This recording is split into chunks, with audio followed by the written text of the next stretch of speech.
नमस्कार दोस्तों। गुजरे जमाने के कई अभिनेताओं के बारे में सुनने को मिलता है जिन्होंने पैसे तो खूब कमाए, लेकिन एक वक्त ऐसा भी आया जब वे पूरी तरह बर्बाद हो गए। किसी ने गरीबी में जिंदगी बिताई तो कोई किसी वजह से बिल्कुल अकेला पड़ गया। 1940 और 50 के दशक में इस अभिनेता की हालत भी ऐसी हो गई थी। आखिरी दिनों में उन्हें मुंबई की चाल में जिंदगी बितानी पड़ी।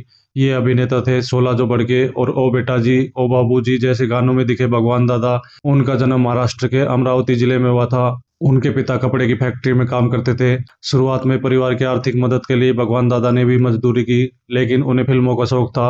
वह फिल्मों में काम करने के सपने देखते थे। भगवान दादा जब अपने कैरियर की ऊंचाइयों पर थे, तब उस समय जुहू में उनका 25 कमरों का सी फेसिंग बंगला था। उनके पास 7 लग्जरी गाड़ियां थी। हफ्ते में हर दिन अलग अलग गाड़ियों से जाते थे। एक समय तो ऐसा आया जब वे भारत के सबसे अमीर और सबसे ज्यादा फीस लेने वाले अभिनेताओं में से एक थे। उनसे ऊपर सिर्फ दिलीप कुमार, राजकुमार और देव आनंद थे। भगवान दादा को एक मूक फिल्म में छोटे से रोल से ब्रेक मिला था। इस तरह वह स्टूडियो से जुड़ गए।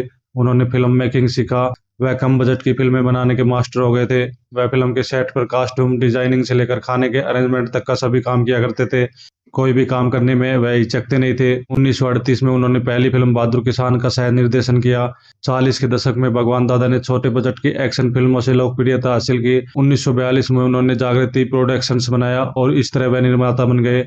वह जो फिल्में बनाते थे वह मेन स्ट्रीम सिनेमा से दूर था।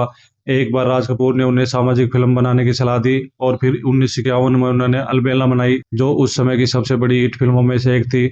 16 जो बढ़के पर वह डांस से छा गए। आज के दौर में यह गाना तो सभी ने सुना ही होगा। इसके बाद भगवान दादा ने जमेला और भागम भाग जैसी ब्लॉकबस्टर फिल्में दी। 50 के दशक के आखिर में वह सफलता को कायम नहीं रख पाए। 60 के दशक में भगवान दादा को करेक्टर भूमिकाएं मिलने लगी। उनका रोल सीमित होता था। अपना घर चलाने के लिए मजबूरी में उन्होंने अपनी कारें बेचनी पड़ी। आखिर में उन्होंने अपना बंगला भी बेच दिया। बाद में वे दादर में एक चाल में रहने लगे। आखिरी दौर में फिल्म इंडस्ट्री ने उन्हें पूरी तरह से बुला दिया और वह गुमनामी में जीने लगे। 2002 में हार्ट अटैक से उनकी मौत हो गई।